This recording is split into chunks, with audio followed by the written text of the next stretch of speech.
அனைவருக்கும் வணக்கம். வரலாற்றிலேயே தடவையாக நாளைக்கு ஒரு விஷயம் நடக்க போகுதுங்க. மாபெரும் ஆறுதல் வழங்கும் விழா நாளைக்கு நடக்க போகுது. கரூரில் நடந்த துயர சம்பவத்தினால உயிரிழந்தவங்களுடைய குடும்பத்தினருக்கு நாளைக்கு ஆறுதல் வழங்க போகிறாரு தாவேகா தலைவர் விஜய் அவர்கள். வவுரி எரியுதே அப்படின்னு சொல்கிற மாதிரி தான் இருக்குது. அந்த ஹாஸ்பிட்டலில் ஒரு தகப்பன் தன்னுடைய குழந்தை இறந்துட்டாங்கன்னு கையில் தூக்கிக்கிட்டு அழுதுட்டு இருந்ததாக இருக்கட்டும். அப்புறம் நான் போகாதன்னு சொன்னனே கேட்டியா அப்படின்னு சொல்லிட்டு ஒரு ஹஸ்பண்ட் அவங்க ஒய்ஃபை ஸ்ட்ரெச்சரில் ஏற்றுறப்போ அழுதுகிட்டே சொல்கிறதா இருக்கட்டும். அது மாதிரி என்னுடைய மகளும் ஒய்ஃபும் போயிருந்தாங்க. அவங்கக்கிட்ட ஒரு வாய்ஸ் மெசேஜ் போட்டெல்லாம் நான் பேசிக்கிட்டு இருந்தேன். நாங்கள் பத்திரமா இருக்கோன்னு அவங்க வேற என்கிட்ட சொன்னாங்க. இப்போ 2 பேருமே இல்லாமல் போயிட்டாங்க. நான் இப்போ யாருமே இல்லாமல் இப்படி தனியாக ஆகிட்டேன் அப்படின்னு சொல்லி அழுது அந்த குரலாக இருக்கட்டும். இதிலெல்லாம் இருந்து நம்மளாலேயே இப்போ வரைக்கும் மீண்டு வர முடியலை. ஆனால் இப்போ இந்த காட்சிகள்லாம் அப்படியே வேறு மாதிரி மாறுது பாருங்கள். 27ஆம் தேதி போன மாதம் இந்த சம்பவம் நடக்குது. இந்த மாதம் 27ஆம் தேதி, அதாவது இப்போ அக்டோபர் 27ஆம் தேதி அப்படியே விஜய் ஆறுதலுக்கு கூப்பிடுறாரு. இந்த மக்கள்லாம் இப்போது போயிட்டுருக்காங்க. இதில் யாரை குறை சொல்கிறது? அந்த மக்களையா, விஜயையா?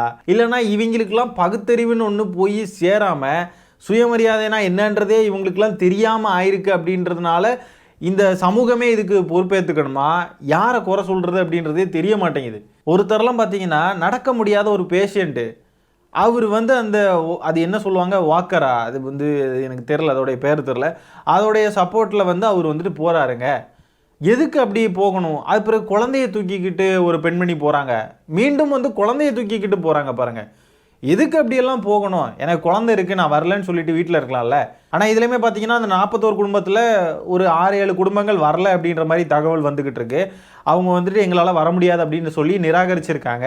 அட்லீஸ்ட் அவங்களுக்காவது சுயமரியாதை அப்படின்ட்டுலாம் ஏதாவது ஒன்று கொஞ்சமாவது இருக்குன்னு நினைக்கிறேன். அதனால அவங்க வராமல் இருந்தாங்க அப்படின்னா ரொம்பவே மகிழ்ச்சி. எனக்கு என்ன அப்படின்னா, கரூரில் ஒரு மண்டபத்தையே இவங்களால பிடிக்க முடியலையே. ஒரு மண்டபத்தையே இது பண்ணி ரெடி பண்ணி அது இந்த மக்களை சந்திக்கிறதுக்கு வக்கில்லையே. இவங்க எப்படி தமிழ்நாட்டையே பிடிப்பாங்க? தமிழ்நாட்டில் நாங்கள் ஆட்சியை பிடிக்க போகிறோம், நாங்கள் தான் அடுத்த வருஷம் சிஎம்னு சொல்கிறாங்க. ஒரு மண்டபத்தையே பிடிக்கிறதுக்கு வக்கில்லை. ஆட்சியை பிடிக்கிற கனவெல்லாம் முதல்ல வரலாமா? அப்படி ஆசைப்படுறதுக்கு முதல்ல அருகதை இருக்கா? இவ்வளோ நாளாக சோகத்தில் இருக்கக்கூடிய விஜய்க்கு, அதாவது சாப்பிடல, தூங்கலை, அண்ணன் சாப்பிடலையாம், அண்ணன் இன்னுமே தூங்கலையாம், அண்ணன் ஒழுங்காக பல்லு கூட வளர்க்கலையாம், அண்ணன் ரொம்ப கஷ்டத்தில் இருக்கார், இந்த சம்பவத்தினால ரொம்ப வேதனை அடைஞ்சிருக்காரு அப்படின்னு சொல்லி இந்த மக்கள்லாம் இப்போ அவருக்கு ஆறுதல் சொல்ல போகிற மாதிரி தான் இருக்குது. ஒருவேளை இப்படி கூட நடக்குங்க. இந்த ஏதோ நல்லா படித்த பிள்ளைங்களுக்கு நாங்கள் ப்ரைஸ் கொடுக்குறோன்னு சொல்லிட்டு மேடையில் ஏற்றி ஃபோட்டோலாம் எடுத்தாங்கல்ல, ஒருவேளை அந்த மாதிரி கூட ஒவ்வொரு குடும்பமாக வாங்க, தலைவர் பக்கத்தில் போய் நின்று ஆறுதல் வாங்குங்க, ஆறுதல் வாங்கிட்டு ஃபோட்டோ எடுத்துகிட்டு கீழே வாங்க, சரியா அப்படின்னு சொல்லி அப்படி ஒன்று நடந்தாலும் நடக்க வாய்ப்பு இருக்குது. நமக்கு தெரியல, புரியுதுங்களா? நம்ம இப்படிலாம் நடக்காது, இந்த அளவுக்கு சீப்பாலாம் எதுவும் நடக்காது அப்படின்னு நினைப்போம். அதை விட மோசமாக ஏதாவது ரொம்ப கேவலமாக சீப்பாக ஏதாவது பண்ணிக்கிட்டு இருப்பானுங்க. வெள்ளத்தில் பாதிக்கப்பட்ட மக்களை பனையூருக்கு வர வச்சு அவங்களுக்கு நிவாரண உதவிகள் வழங்கினாரு. தூய்மை பணியாளர்கள் போராட்டத்தின் போது அவங்கள கூப்பிட்டுட்டு வர வச்சு அவங்களுக்கும் பனையூரில் வச்சு நம்ம அவங்க கிட்ட பேசினாரு. அந்த நேரங்களெல்லாம் நம்ம என்ன சொன்னோம்னா, கட்சியில் யாராவது இறந்துட்டாங்க இல்லை ஏதாவது நடந்துருச்சு அப்படின்னு சொன்னாலும் அவங்களையெல்லாம் பனையூருக்கு எடுத்துகிட்டு வர சொல்லுவார் போல இருக்கு பாடியை. இவர் அந்த பாதிக்கப்பட்ட மக்களுக்கு பனையூரில் வச்சு ஆறுதல் சொல்லுவார். அதுக்கப்புறம் மாலையெல்லாம் போட்டு அதுக்கப்புறம் பாடியை எடுத்துகிட்டு போய் அடக்கம் பண்ணலாம் அப்படின்னு சொல்லிட்டு நம்ம அப்போல்லாம் கிண்டல் அடிச்சுக்கிட்டு இருந்தோம்.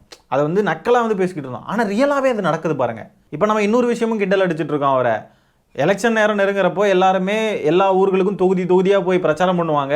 இவர் எல்லா தொகுதியில் இருக்கிறவங்களும் பனையூருக்கு வாங்க, தொகுதி வாரியாக நான் பிரச்சாரம் பண்ணுவேன், எனக்கு ஓட்டு போடுங்க, சரியா அப்படின்னு சொல்லிட்டு இவர் அதையும் அப்படி தான் பண்ணுவாருன்னு சொல்லி நம்ம கிண்டல் அடிச்சுட்டு இருக்கோம். மேபி உண்மையாகவே இப்படி ஒன்று நடந்தாலும் நடக்க வாய்ப்பு இருக்குங்க, தெரியாது. கரூரில் மண்டபமே பிடிக்க முடியல, காவல்துறை பெர்மிஷனே கொடுக்க மாட்டேங்கிறாங்க, அப்படி இப்படின்னு சொல்லி பொய்யும் புரட்டுமா பேசிக்கிட்டு இருந்தானுங்க. இப்போ மகாபலிபுரத்தில் மட்டும் எப்படி இவங்களுக்கு பெர்மிஷன் கிடச்சிது? எப்படி இவங்களுக்கு எல்லாமே பண்ண முடியுது? எப்படி நாளைக்கு என்னெல்லாம் நடக்க போதோ தெரில. இந்த ஆறுதல் வழங்கும் விழாவில் விஜய்க்கு ஆறுதல் வழங்கிக்கிட்டு எல்லாருமே உறுதியேற்பாங்கன்னு நினைக்கிறேன். அப்படி நடந்தாலும் நடக்கும். திமுகவை நாம் அழிக்க வேண்டும், அவங்க தீய சக்திகள் அப்படி இப்படின்ட்டு நாளைக்கு உறுதியேற்றுக்கிட்டு வந்தாலும் வருவாங்கன்னு நினைக்கிறேன். நமக்கு தெரியாதுங்க, மேபி நடந்தாலும் நடக்கலாம். ஏன்னா அந்த அளவுக்கு அறிவில்லாத மழுமட்டைகள் இந்த கும்பலும் சரி, விஜயும் சரி, எல்லாம் அப்படிப்பட்ட தற்குறிகள். என்னெல்லாம் பண்ண போகிறாங்களோ பார்ப்போம். நாளைக்கு ஏதாவது பரிசு கொடுக்கறதுக்கு இல்லைனா பாராட்டுறதுக்கு இந்த மாதிரி விழா நடத்தலாம். இது மாதிரி ஒரு மண்டபத்தை எடுத்து அவங்கள அழைச்சிக்கிட்டு பாராட்டலாம், பரிசு கொடுக்கலாம், இதெல்லாம் பண்ணலாம். ஆனால் துக்கத்தில் இருக்கிறவங்களுக்கு ஆறுதல் சொல்கிறதுக்கு இப்படியா பண்ணுவாங்க? உங்களுக்குலாம் நான் ஆறுதல் சொல்லணும், நான் ஒரு மண்டபம் புக் பண்ணுறேன், அங்கே வந்துருங்க சரியா அப்படின்ட்டு. ஐயோ, என்ன மாதிரியான நாகரிகம் இது? அணில்கள்லாம் இப்படி போட்டாலும் போடுவானுங்க. கரூர் துயர சம்பவத்திலிருந்து மீண்டு வர முடியாத விஜயை பாதிக்கப்பட்டவர்களுடைய குடும்பத்தை சேர்ந்தவங்கெல்லாம் பார்த்தீங்கன்னா நேரில் போய் ஆறுதல் தெரிவிக்கணும்னு சொல்லி கேட்டுக்கிட்டாங்க. அதுக்கு அனுமதி அளித்த விஜய்க்கு நன்றி. விஜய்க்கு என்ன மாதிரியான ஒரு மனசு அப்படின்னு ட்வீட் போட்டாலும் போடுவானுங்க. ஏற்கனவே போட்டிருக்கானுங்க. இருங்க, கிட்டத்தட்ட இப்போ நான் சொன்ன மாதிரியே தான் ஒரு ட்வீட். இதை பாருங்கள். உயிரிழந்தவர்களின் குடும்பத்தினரை சொகுசு பேருந்துகள் மூலம் சென்னைக்கு அழைத்து வரும் தாவேகாவினர். சொகுசு பேருந்துகள், அது ஏன் ஒய் ஒய் ஒய் அது என்ன சொகுசு பேருந்துகள்? என்ன பிச்சை போடுறீங்களா? விஜய் பண்ணுறது எவ்வளோ பெரிய தப்பு, எவ்வளோ பெரிய அயோக்கியத்தனம் அப்படின்றது கூட புரியாமல் தெரியாத தற்குறிகளாக இருக்கானுங்க பாருங்கள். எப்படிப்பட்ட ட்வீட்லாம் போடுறாங்க பாருங்களேன். ஒருத்தர் கால் ஒடிஞ்சு கால் நடக்க முடியாமல் இருக்கிற ஒரு நோயாளியை வந்து வாண்டடாக வந்து இழுத்துக்கிட்டு போகிறானுங்க, கூட்டிக்கிட்டு போகிறானுங்க. இதெல்லாம் எப்படி தான் சப்போர்ட் பண்ணுறானுங்கன்றது புரியல. இவங்கெல்லாம் எதுக்கு போகணுன்ற கேள்வி தான் கேட்கணும். குழந்தைய வச்சுக்கிட்டு இருக்கவங்க ஏன் போகணும்? இதை தான் நம்ம முன்னாடியே இருந்து சொல்லிக்கிட்டு இருக்கோம். நீங்களாம் எதுக்கு இதுக்கெல்லாம் போகிறீங்கன்னு கேட்டால் நம்ம வந்துட்டு உடனே உரிமை பேச ஆரம்பிச்சுருவாங்க. இது எங்களோட உரிமை, எங்கள் இது நாங்கள் பார்த்துக்குறோம், எங்கள் வீட்டு குழந்தைய நாங்கள் கூட்டிகிட்டு போவோம், எங்களுக்கு கால் உடஞ்சிருந்தாலும் நாங்கள் போவோம் அப்படின்றது. முதல்ல எதுக்குடா போகிறீங்க? சரி, இப்போ இது வந்து போகிறீங்க, உங்கள் உரிமை மயிர் எல்லாம் இருக்கட்டும். ஆனால் கொஞ்சமாவது சுயமரியாதை வேண்டாமா? அந்த நபர் பிரச்சாரம்னு வந்த இடத்துல தான் அந்த ஆளுடைய அலட்சிய போக்கால தான் இவ்வளோ பேர் இறந்துருக்காங்க. நம்ம வீட்லேயும் ஒருத்தர் இறந்துருக்காங்க அப்படின்ற ஒரு குற்ற உணர்ச்சி உங்களுக்கு இல்லையா? ஆறுதல் சொல்லணும் அப்படின்னா அவர் வேணும்னா வரட்டும், கரூருக்கு வந்து ஆறுதல் சொல்லட்டும் அப்படின்னு இருக்க வேண்டாமா? இப்போ இதில் ரொம்ப ஆச்சரியமாக இருக்குது. 6-7 குடும்பங்கள் தான் இதை வந்து நிராகரிச்சிருக்காங்க, வர முடியாதுன்னு சொல்லியிருக்காங்கன்றதே ரொம்ப ஆச்சரியமாக இருக்குது. மேக்சிமம் எல்லாருமே நிராகரிச்சிருக்கணும். வேணும்னா ஒரு 6-7 பேர் போயிருந்துருக்கணும். அப்படி இருந்தால் சரின்லாம். ஆனால் 6-7 பேர் தான் நிராகரிச்சிருக்காங்க, மீதி எல்லாரும் போயிருக்காங்க அப்படின்றது எப்படி இருக்குது பாருங்களேன். நமக்கு அவ்வளோ கோபமும் ஆத்திரமுமா வருது எல்லாரையும் பார்த்து. சரி, அப்படியே போகிறவங்க போகிறாங்கன்னு வச்சுக்கிட்டாலும் நடக்க முடியாதவங்க குழந்தைய தூக்கிக்கிட்டலாம் ஏன் போகணும்? அப்படி என்ன அவசியம் இருக்குது? இதை தான் நம்ம முதல்ல இருந்தே கேட்டுக்கிட்டு இருக்கோம். என்ன அவசியம் இருக்குது? அதுவும் இப்படி சுயமரியாதை இழந்து அவங்க நமக்கு ஆறுதல் சொல்கிறாங்களா, நம்ம போய் ஆறுதல் வாங்கிக்கிட்டு வரலான்னு சொல்லி போகிறது எப்படி இருக்குது பாருங்களேன். அது யோசிக்கவே முடியல. அவ்வளோ டெரிபிளாக ஃபீல் ஆகுது. அப்படி வராங்கன்னா நம்ம வீட்டுக்கு அவங்க வரட்டும், நம்ம எதுக்கு போகணுன்ற மனநிலை தானே இருக்கணும். ஆனால் இவங்களுக்கு பாருங்கள் அப்படியே உல்ட்டாவாக இருக்குது. அதுக்கு தான் சொல்கிறோம், இது விஜய் வந்து அந்த மக்களுக்கு ஆறுதல் சொல்கிற விழா கிடையாது. இந்த மக்கள் தான் விஜய்க்கு போய் ஆறுதல் சொல்ல போகிறாங்க.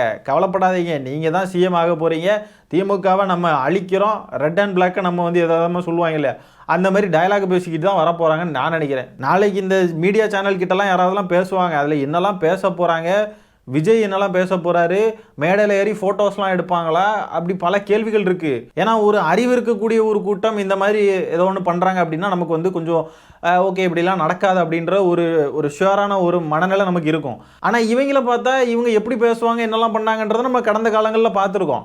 விஜயை பக்கத்தில் போய் பார்க்கறதுக்கான ஒரு சூழ்நிலை வந்து எங்கள் குடும்பத்திலேயே எங்கள் பரம்பரையிலேயே அந்த குழந்தைக்கு தான் கிடச்சிது. அதனால் அந்த குழந்தைய வந்து நஷ்டஈடாக நாங்கள் வந்து கொடுத்துட்டோம், குழந்தையுடைய உயிரை அப்படின்லாம் சொன்ன கூட்டமாக்கும்.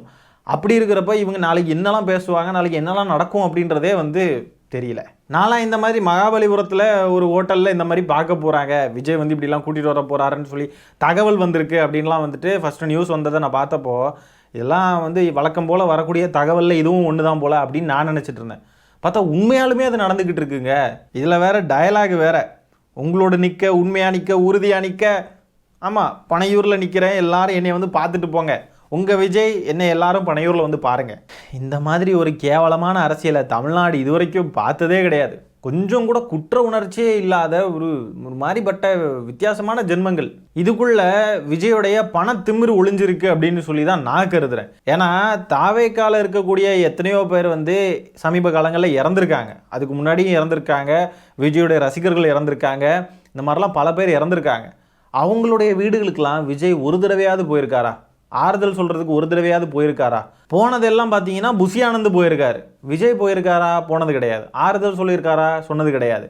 இப்போ இந்த சம்பவத்தில் இந்த மக்களுக்கு 20 லட்ச ரூபா கொடுத்துருக்காரு. அதுக்குள்ள அரசியல் ஆதாயம் தேடணுன்றதுக்காக அந்த மக்களை பேசவும் வச்சுட்டாங்க. விஜய் தான் முதலமைச்சர் ஆவார், எங்கள் வீட்டில் எங்கள் பையன் இறந்தாலும் பரவாயில்ல அது இதுன்னு சொல்லி பேச வச்சுட்டாங்க. அது பத்தாதுன்னு இன்னும் என்ன சில பல லட்சங்கள் செலவு பண்ணி அந்த மக்களை சென்னைக்கு வர வச்சு அவங்களுக்கு வந்து ஒரு மண்டபத்தில் அவங்க கிட்ட பேசுறது, அவங்க கிட்ட வந்து ஆறுதல் சொல்கிற மாதிரி எதையாவது பண்ணுறது, இப்படி ஒரு விழா எடுக்கிறதின் மூலயமா அதுலேயும் அரசியல் ஆதாயம் தேடிடலாம் அப்படின்னு சொல்லி நினச்சிக்கிட்டு இந்த விஷயத்தில் ஈடுபட்டுக்கிட்டு இருக்காங்க. ஆனால் இதில் அவங்களுக்கு எந்த அரசியல் ஆதாயமும் கிடைக்காது. கண்டிப்பாக வந்து அவங்களுக்கு இது நெகட்டிவாக தான் போய் சேருமே வெளியே மக்கள் யாருமே இதை பாசிட்டிவாக பார்க்க மாட்டாங்க. ஒரு துளி அளவு கூட பாசிட்டிவாக பார்க்குறதுக்கு இதில் எதுவுமே இல்லை. இதையெல்லாம் பாசிட்டிவாக யாராவது பார்க்குறாங்கன்னா அவங்கெல்லாம் வந்து நார்மலான ஆட்களே கிடையாது. மனநல பாதிக்கப்பட்டு அவங்கள வந்து மனநல பரிசோதனை பண்ணணும். அவங்களையெல்லாம் சரியாக இருக்காங்களா அப்படின்ட்டு.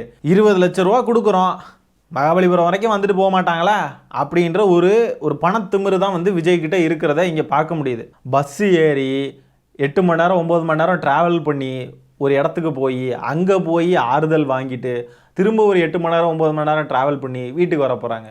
அவ்வளோ முக்கியமாக அப்படி ஒரு ஆறுதலே தேவையில்லடா. நீ வேணா வாடா, நாங்கள் எதுக்கு இந்த 41 குடும்பங்களும் பஸ் ஏறி இவ்வளோ கஷ்டத்துக்குள்ளேயும் நாங்கள் அங்கே வந்து மெனக்கட்டு இதுக்கு நாங்கள் இவ்வளோ கஷ்டப்படணும் வெறும் உங்களுடைய ஆறுதலுக்காக? நீங்கள் வேணா ஒரே ஒரு ஆள், நீங்கள் வேணா வாங்க அப்படின்னு தானே இருக்கணும். ஐயோ, இதெல்லாம் நம்ம இருந்து பேச வேண்டியதாக இருக்குது பாருங்கங்க. உண்மையாலுமே சாபக்கேடு. தமிழ்நாடு அரசியல் இது வரைக்கும் இப்படி ஒன்று பார்த்ததே கிடையாது. எப்படிப்பட்ட ஒரு மாதிரி ஒரு வித்தியாசமான விசித்திரமான கும்பல் இந்த கும்பல்.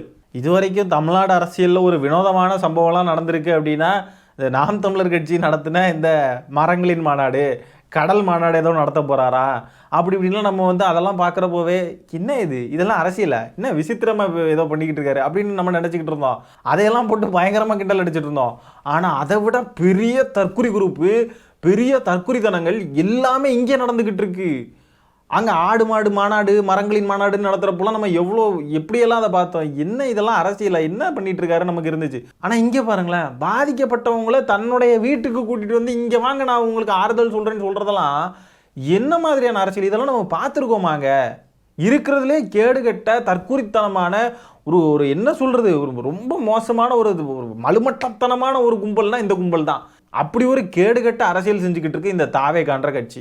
40 குடும்பங்களுடைய வீட்டுக்கு போகிறதுக்கு வழி தெரியாமல் அதுக்கு ஒரு வழியை ஏற்படுத்துறதுக்கு முடியாத ஒருத்தர் தமிழ்நாட்டில் இருக்கக்கூடிய இத்தனை கோடி மக்களுடைய வீடுகளை ஆளணும்னு சொல்லி பேசிக்கிட்டு இருக்காருன்னா என்னது இது? என்ன இதெல்லாம் அருகதை இருக்கா உங்களுக்கு? ஒரு நடிகையுடைய கல்யாணம்னு சொன்னால் கோவா வரைக்கும் போகலாம், அதெல்லாம் போக முடியுது. ஆனால் பாதிக்கப்பட்ட மக்களை போய் பார்க்க மாட்டீங்க. அவங்க எல்லாரும் சேர்ந்து உங்களை பார்க்கறதுக்கு நீங்கள் இருக்கிற இடத்துக்கு வந்தால் தான் நீங்கள் பார்ப்பீங்க. சூப்பர். நாளைக்கு என்னெல்லாம் நடக்க போகுதோ நாளைக்குள்ள காணொலியில் அதெல்லாம் பார்ப்போம். இந்த காணொலியை நான் இதோட என் பண்ணிக்கிறேன். நன்றி, வணக்கம்.